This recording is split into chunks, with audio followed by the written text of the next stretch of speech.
Hi guys and gals, Froggy here.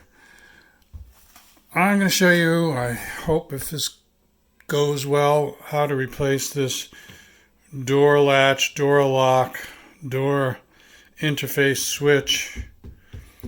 And I looked at a few other videos online, and they all seem to skip past the part of removing this door gasket, or they give it a little bit of a brief mention, and they go right into plugging and unplugging the switch. Well, from my point of view, this is the easy part. Getting the door gasket off is the hard part.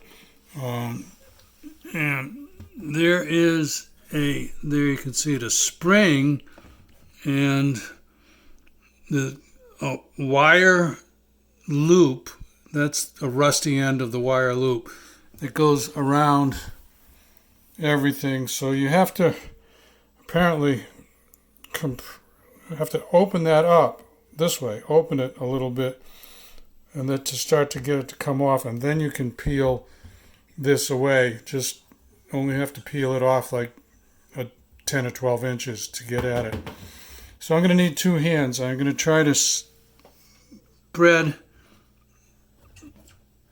that loop, where is it? That loop there and that loop there, spread them apart. Maybe I'll be able to do it with these needle nose pliers and get that metal retaining ring off, and then I can go for this. Okay, need two hands. Yeah, let me show you. What I did is I just hooked one end of it with one half of the pliers, and I've got my finger under it now, and I think I'm going to be able to get it that way. You don't have to try to spread it apart. Just grab one end and start peeling it. Okay? Okay, Froggy figured this out. I'm going to show you the secret here, and I looked at maybe 6 or 8 videos online. Nobody showed you this, all right? So when you pull on this particular model, it's a Frigidaire, and I think it's called Infinity. Yeah, affinity, okay?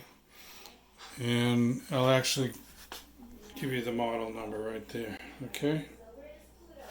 There's your model number. You don't just pull this door gasket, they call it a bellows or door gasket. Can't just pull it away. If you try just pulling it, what you're actually doing is pulling up against this metal lip here. Aha, yeah, right. Nobody tells you that. So what you've got to do is pull up and away, like that, up and away, and get it off of there. So there's your tip. Now I think I can get at that door switch. I need two hands. Alrighty, back to this then. Now you know the secret, right? Now we can get in there. Oh, Froggy got his headlamp on. I love this headlamp. There, see? There's the switch. Gonna be easy peasy.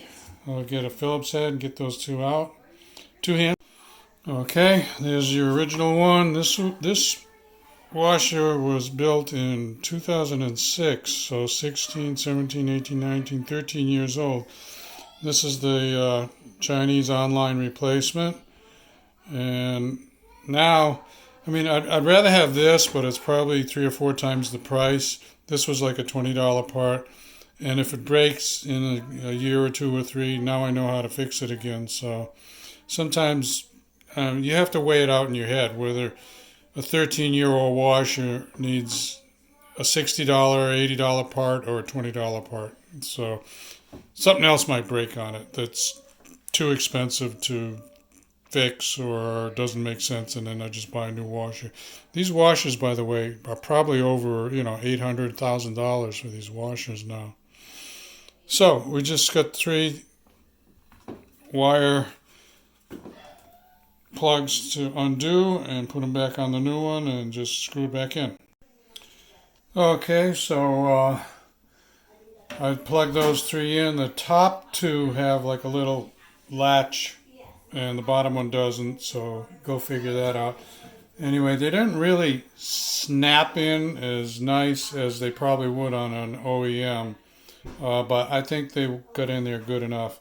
here you can see that's the little latch or capture or anti-pull-out right there, those holes right there, and the bottom one doesn't have it.